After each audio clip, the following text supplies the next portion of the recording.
इस वक्त काकोली घोष जी जुड़ गई हैं, टीएमसी की सांसद हैं। काकोली जी खुद वहां पर मौजूद थी, सबसे पहले उन्होंने देखा था, वो बाहर भी आई थी, उन्होंने पूरे देश को बताया कि हुआ क्या था। काकोली जी बताइए, आपका आंखों देखा। देखिए, तब 0 आवर चल रहा था और अचानक मैंने देखा कि ऊपर से किसी ने कूद के लोकसभा में आ गया। ऊपर मतलब गैलरी से, विजिटर्स गैलरी जहां दर्शकों बैठते हैं, और वहां बैठने के लिए ये सेंट्रल पास ईस्ट विंग ऑफिस बोलते हैं, लोकसभा में होता है, अंदर से राज्यसभा में होता है, वहां से देते हैं वो पास। और वो पास लेने के लिए कोई सांसद को फॉर्म भरना पड़ता है, अपने हाथों से लिखना पड़ता है कि फलाना आदमी को मैं जानता हूं, ये आदमी अच्छा आदमी है, और इसका आधार कार्ड नंबर, एड्रेस सब कुछ लिख के जमा करना पड़ता है। और वो मेरा लेटर नहीं है, सांसद का लेटर नहीं, पार्लियामेंट से छप के देता है कागज, उसमें लिख के जमा करने के बाद फिर पार्लियामेंट से एक छोटा वाला पास देता है। तो इतना कुछ हुआ। जो भारतीय जनता पार्टी के सांसद ने ऐसा किसी को अंदर घुसा दिया, उनको तो बहिष्कार करना चाहिए, क्योंकि ये देखिए, अभी लोकसभा में हम महफूज नहीं है, लोकसभा में सांसद लोग सुरक्षित नहीं है, देश में हम सुरक्षित नहीं है। इसकी जिम्मेवारी वो सांसद लेगा या उनका पार्टी भारतीय जनता पार्टी लेगा, या हमारे देश का जो मंत्री है, प्रधानमंत्री, राष्ट्र मंत्री, ये लोग भी इसके लिए जिम्मेदारी है।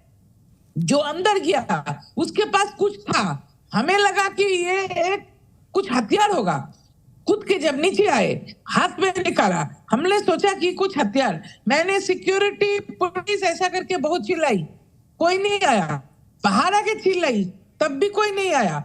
फिर हम लोग बाहर चले आए, हाउस एडजॉर्न हो गया।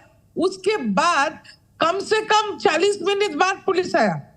तो आप सोचिए कि यहाँ हम लोग बैठे हुए हैं और कहते हैं कि इतना बड़ा बिल्डिंग बना है, ये तो 5 स्टार होटल थोड़ी है, यहाँ देश का कानून बनता है, यहाँ सब सांसद लोग बैठते हैं, और इसका अगर हालत ऐसा होगा तो देश का सुरक्षा का हालत ऐसा है, ये हम सोच सकते हैं। काकोली जी, सिर्फ एक सवाल और, कल्याण बनर्जी जो आप ही की पार्टी के सांसद हैं, उनका कहना है कि बीजेपी के जो एमपी हैं सिम्हा साहब, उनके ऊपर कार्रवाई होनी चाहिए, आप क्या कहेंगे? आप उनकी मांग का समर्थन करेंगे? बिल्कुल करेंगे, क्योंकि आप देखिए, हमारा जो महुआ मोइत्र सांसद थी, कुछ कार्रवाई उसने किया था जो शायद हमारा पार्लियामेंट के मुताबिक ये गैर कानूनी था, और उसको एक्सपेल कर दिया। और यहाँ क्या देखिए कि 2 लोग ऊपर से कूदकर गैलरी, विजिटर्स गैलरी से कूदकर लोकसभा में, कार्रवाई चलते हुए, जब खाली लोकसभा तब नहीं, भर्ती संसद बैठे हैं, उसके बीच में कूदकर आके टेबल के ऊपर जंप करते करते जा रहे थे इधर उधर। जो टेबल है जहां हम बैठते हैं उसके ऊपर से जंप करके स्पीकर साहब के टेबल की तरह। और मैं तो शाबाशी देती हूँ 3-4 सांसदों को जो जाके उन्हें पकड़ लिया। फिर उन्होंने कुछ निकाला हाथ से, और उसमें से कुछ बम होगा, स्मोक बम क्या है पता नहीं, पूरा हाउस अंदर में पूरा धुआं हो गया। उसमें कुछ जहरीला गैस भी हो सकता है, उसमें कोई बायोकेमिकल वारफेयर भी हो सकता है, फोरेंसिक टेस्ट करना पड़ेगा। लेकिन इसको लेके वो अंदर गया कैसे, ये प्रश्न उठता है। तो ये सांसद अगर ये लोग को अंदर घुसाया तो सांसद का मेंबरशिप भी जाना चाहिए, एक्सपेल होना चाहिए। ठीक है, शुक्रिया काकोली जी। सीधे अपने पैनल के पास चलता हूं। प्रोफेसर संगीत रागी जी, मांग आपने सुन ली, सांसद को निष्कासित किया जाए, क्योंकि ये भी एक तरह से देश विरोधी कार्रवाई है। संगीत रागी जी क्या कहेंगे? फिर मैं अपने एक्सपर्ट्स के पास जाऊंगा। दीपक जी, देखिए, बहुत महत्वपूर्ण बात है कि आज 13 दिसंबर को ही क्यों चुना। क्या कौन सा गिरोह है जो 13 दिसंबर के साथ खड़ा हुआ था? जो अफजल गुरु के साथ खड़े होने वाले को लोग कौन थे, ये बताने की आवश्यकता नहीं है। ये देश पूरा जानता था कि एक वामपंथी गिरोह था जो अफजल गुरु को अंतिम समय तक उसके साथ खड़ा था। ये वही वामपंथी गिरोह है जो इस देश में किसान आंदोलन के साथ खड़ा होता है, अन्य जो है विभाजित करने वाली शक्तियों के साथ खड़ा होता है। ऐसा कहने का मेरे पीछे ये कतई नहीं है कि संसद की सुरक्षा में चूक नहीं हुई है, लेकिन जैसा कि कांग्रेस के एक सांसद पहले बता रहे थे, ऐसे पास बहुतों लोगों को दिया जाता है और सांसद जनप्रतिनिधि होने के कारण ये दे दिया। इसकी तुलना महुआ मैत्रा के दुष्कर्मों से नहीं किया जा सकता है। महुआ मैत्री ने जो किया वो एक कॉरपोरेट के लिए लॉबी कर रही थी, और लॉबी करने वाला जो है वो व्यक्ति साफ साफ कह रहा था कि वो कॉरपोरेट कराने के काम क्या कर रहा था। वो अपने आप में बहुत गलत है। यहाँ इस व्यक्ति का, जिस व्यक्ति ने पास दिया है, उसमें पास देने में कोई गलती नहीं है। दिक्कत क्या है कि सिक्योरिटी चूक हुआ है, और मुझे लगता है कि जो सिक्योरिटी के तरीके हैं उसको व्यवस्थित किया जाना चाहिए, उसको सुदृढ़ किया जाना चाहिए। बात यहीं तक नहीं रह जाती है। ये एक मामला है। दूसरा मामला है कि क्यों 13 दिसंबर को ही चुना गया। ये सामान्य बात नहीं है। आज से 22 साल पहले ऐसी घटना संसद में हुई है, तो 23 दिसंबर को चुने जाने का माने ये प्रतीक के तौर पर आप लीजिए कि जिन लोगों को भारत की संसद में विश्वास नहीं है, जिन लोगों के भारत के लोकतंत्र में आस्था नहीं है, उन्हीं लोगों की एक कार्रवाई है। और जो हमेशा इस तरह से सड़कों पर आते रहे हैं, ऐसे तख्तों का मुझे जानकारी में आई है कि हरियाणा की जिस लड़की को पकड़ा गया है उसका कहीं ना कहीं ताल्लुक जो है वो वामपंथी गिरोह से है। मुझे जो जानकारी मिली है, कुछ न कुछ ऐसी ही प्रवृत्ति के लोग हैं, बच्चे हैं, लड़के हैं, एक्टिविस्ट हैं जो इसमें शामिल हैं। अब कौन उसको उकसाया, हमको पता है कि कौन से लायर अफजल गुरु के वकालत करने वाले कौन लोग थे, उनका केस कौन लड़ा, ये बताने की आवश्यकता नहीं है।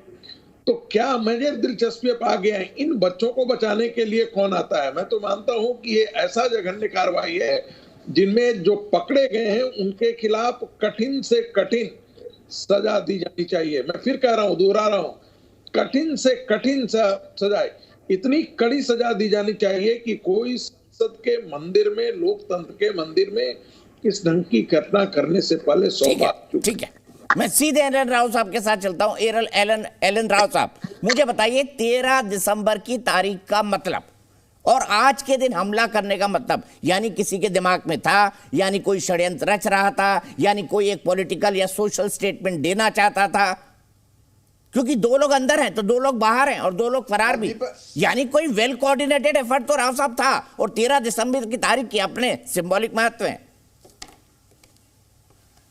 जी जी दीपक जी, बिल्कुल ये कोई एक साधारण बात नहीं है, सोची समझी साजिश का हिस्सा है। आई फुल्ली एग्री विद रागी जी, संगीत रागी जी ने जिस प्रकार से कहा, कहीं ना कहीं ये वामपंथी लोगों का अगर कनेक्शन इसमें है, और मुझे लगता है कि है। ये एक कोई आम कोई छोटी बात नहीं है। लोगों ने सोच समझ के आज के दिन को निश्चित तौर पे टारगेट किया है, क्योंकि आज सिग्निफिकेंट डे है, 22वीं वर्षगांठ है जो पहले पार्लियामेंट अटैक हुआ था उसकी। और उसके साथ साथ उसको भी ध्यान में रखना चाहिए कि पन्नू ने भी एक थ्रेट किया हुआ था। तो इन सारे एंगल्स पे इन जो 4 आदमी पकड़े गए हैं, इनसे गहन पूछताछ के बाद कैसे कैसे इन्होंने एंट्री लिया, पास देने का पर्पस क्या था, अंदर जाके क्या पर्पस था, उसका मोटिव क्या था, इसकी गहन पूछताछ होगी और उसके बाद किसी नतीजे पर पहुंचा जाएगा। नो डाउट आज का दिन ये बहुत ही सिक्योरिटी लैप्स जितना हुआ है वो हमारे देश की बदनामी है। और ये देश की बदनामी सिर्फ देश में नहीं है, विदेशों तक में जाके जाएगी, क्योंकि पार्लियामेंट का जो सीन है, हमारा एक बहुत बड़ा गणतंत्र, जो हमारा जो डेमोक्रेटिक कंट्री है, सबसे बड़ा डेमोक्रेटिक कंट्री है, और इसके साथ में इसके जो संसद है, जो एक मंदिर है हमारे देश के लिए कहेंगे, हम कानून का मंदिर कहेंगे, जहाँ कानून बनते हैं, वहाँ पर कोई ऐसी हरकत करने वाला आदमी अगर है तो उसके लिए कोई बहुत बड़ी सोची साजिश है। इस साजिश को भंडाफोड़ होगा और पूरे इन्वेस्टिगेशन स्पेशल सेल के लोग लगे हुए हैं, दिल्ली पुलिस इसको इंटेरोगेट कर रही है। जो आदमी इसमें शामिल होंगे सभी को पकड़ा जाएगा, और मैं समझता हूँ उनको जल्द से जल्द ऐसी कारगर सजा दी जाएगी, जितना इसका ट्रायल भी इस केस का जल्दी होना चाहिए, ताकि आके सभी लोगों को ये नसीहत मिले कि कोई ऐसे आदमी हिम्मत करेगा कोई ऐसा करने की तो उसको बख्शा नहीं जाएगा। ये देखना पड़ेगा। दूसरी बात, इसकी इंक्वायरी ये भी होगी कि सिक्योरिटी लैप्स कैसे हुआ, कौन कौन आदमी किस प्रकार से उन्होंने अपनी ड्यूटी पर ढिलाई की है। ये भी एक इशू रहेगा, क्योंकि 3 लेयर है सिक्योरिटी का, उसको पार करके इस प्रकार से एक आदमी पार्लियामेंट में जो उसमें गैलरी जो पब्लिक गैलरी वो है उसमें से कूद कर संसद में कूद जाए और अफरा तफरी मच जाए। मैं उन सांसदों को भी बड़ी बहादुरी की दाद देता हूं कि उनको क्या मालूम कि इस आदमी के पास क्या होगा। उन्होंने फिर भी अपनी जान की बाजी लगाकर उन 2 लड़कों को पकड़ा हुआ पार्लियामेंट के अंदर, जो अभी पंजाब के जो वो बहुत ही उन्होंने बहुत अच्छी बातें कही हैं। पार्टी पॉलिटिक्स इसमें नहीं होनी चाहिए, किसी प्रकार का पॉलिटिकल इशू इसमें नहीं है, सिर्फ सभी लोगों को मिलकर देश की सुरक्षा के लिए खड़ा रहना चाहिए। और जो आदमी ऐसा काम करते हैं उसे कोई भी किसी पार्टी का हो या किसी पार्टी से संबंधित हो, उसके खिलाफ सबको बोलना होगा। और हमारे देश की सुरक्षा और संविधान की सुरक्षा और हमारे संसद की सुरक्षा के लिए सभी को एकजुट होकर खड़ा होकर हमें आवाज़ उठानी होगी।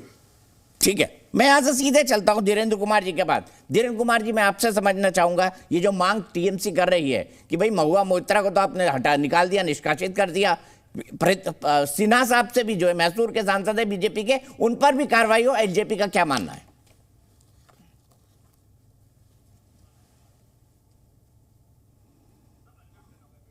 आपने म्यूट कर दिया है।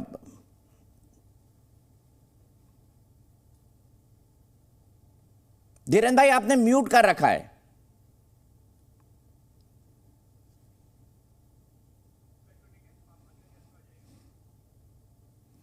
धीरेन्द्र भाई, मेरी आवाज सुन पा रहे हैं? आपने म्यूट कर रखा है।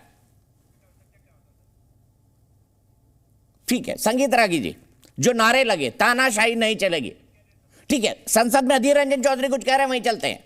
अरे किसी के पाबंदी आ सकते हैं, इस विषय पे भी हम लोग स्पीकर साहब के ध्यान आकर्षण किए हैं। हम लोग ये भी कहे कि मीडिया वालों के साथ हमारा जो संपर्क, ये संपर्क में कोई पाबंदी ना होने से बेहतर होगी, क्योंकि मीडिया वालों को और हमसे मीडिया वालों दोनों की, हमारे साथ दोनों की जो संपर्क है, ये जो एमिटी है, इसको बरकरार रखना चाहिए।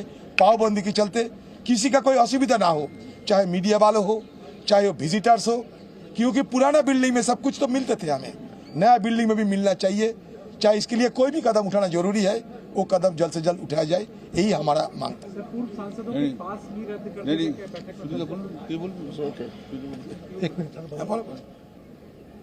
India allies parties in front of Honorable Speaker's meeting that it is totally a security lapse. After independence, इसी तरह की घटना कभी ये संसद में नहीं घटी। नया संसद बनेंगे, नया संसद बनेंगे, नया संसद बनेंगे, सारे देश से छोड़ के विदेश तक इसको नारा देना शुरू कर दिया था। लेकिन इसका रक्षा के विषय पर, इसको सिक्योरिटी के विषय पर ध्यान नहीं दिया गया। आज हम लोग सुनते कि 130 से भी ज्यादा सिक्योरिटी ऑफिसर्स को घटी है या लोग नहीं है। तो महुआ मोइत्रा का एक विषय, एक नंबर, एक पासवर्ड देश का नेशनल सिक्योरिटी का साथ जुड़ाया दिया और एक्सपेल कर दिया। लेकिन आज जो एमपी इन लोगों को पास दिया था मैसूर का, उसका नाम हम लोगों ने स्पीकर से आज बुलाना कराया कि क्या नाम है, उसको डिटेल्स दो। तो वो सिक्योरिटी का क्वेश्चन नहीं हुआ। कोई सांसद, बहुत सांसद मर जाते थे। वो जो धुआं निकला है उसको साथ कोई पॉइजनस स्मोक होते थे, तो वहां बहुत कुछ हो जाते थे। तो ये भी देखना चाहिए कि नेशनल सिक्योरिटी का प्रश्न कैसे इसको साथ जुड़ गए, और उसको समय जो पनिशमेंट हुआ था, इसका समय भी क्या होता, हम लोग ये भी देखना चाहते हैं। कल फिर खड़गे जी का घर पे सुबह 10 बजे उन्होंने मीटिंग बुलाया, अभी मेरे साथ बात हुआ।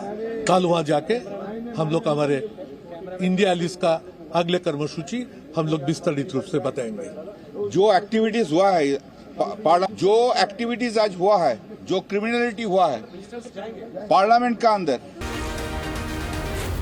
जी